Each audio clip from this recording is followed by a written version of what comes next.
সুলতানি আমলের স্থাপত্য রীতিতে তৈরি হয়েছে বায়তুর রৌফ মসজিদ। এই অসাধারণ স্থাপত্যটি বাংলাদেশের স্থপতি মেরিনা তাবাসসুমের কল্পনার ফসল, যাকে টাইম ম্যাগাজিন এবারের বিশ্বের ১০০ প্রভাবশালীর তালিকায় স্থান দিয়েছে। তার আগেই এই অসাধারণ নকশার জন্য মেরিনা অর্জন করেছেন Aga Khan award for architecture. দেশে বিদেশে স্থাপত্য শিল্প জগতে পরিচিত মুখ বাংলার এই নারীর স্বাক্ষর রয়েছে সোহরাওয়ার্দী উদ্যানে, ভূগর্ভস্থ স্বাধীনতা জাদুঘরে এবং জাতীয় জাদুঘরে।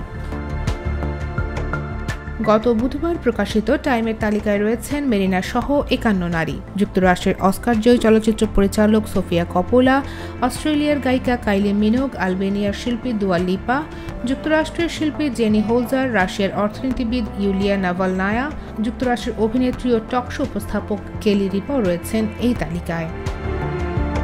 ঢাকায় জন্ম মেরিনার, পড়েছেন হলিক্রস উচ্চ বালিকা বিদ্যালয় এবং বুয়েটে। ১৯৯৪ সালে স্থাপত্যে স্নাতক ডিগ্রি অর্জনের পরের বছর স্থপতি কাশিফ চৌধুরীর সঙ্গে গড়েন স্থাপত্য প্রতিষ্ঠান আরবানা।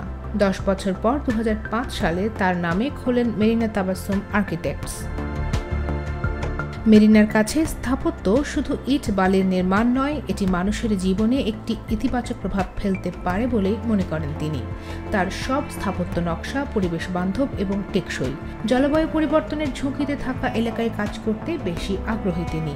স্থানীয় সংস্কৃতি ও মূল্যবোধকে প্রাধান্য দিয়ে করা ভবন নকশার ক্ষেত্রে জলবায়ু পরিবর্তন সহ সব ধরনের ঝুঁকি তার বিবেচনায় থাকে। পরার্থপরতার স্বাক্ষর রাখা এসব নকশায় গড়া ভবনে বায়ুর নির্মল প্রবাহ নিশ্চিত করে থাকেন তিনি।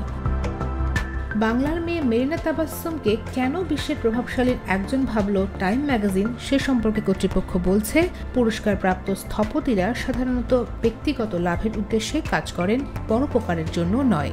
মেরিনা এক্ষেত্রে ব্যতিক্রম। তার নকশা করা ভবনে পরার্থপরতার ছাপ স্পষ্ট।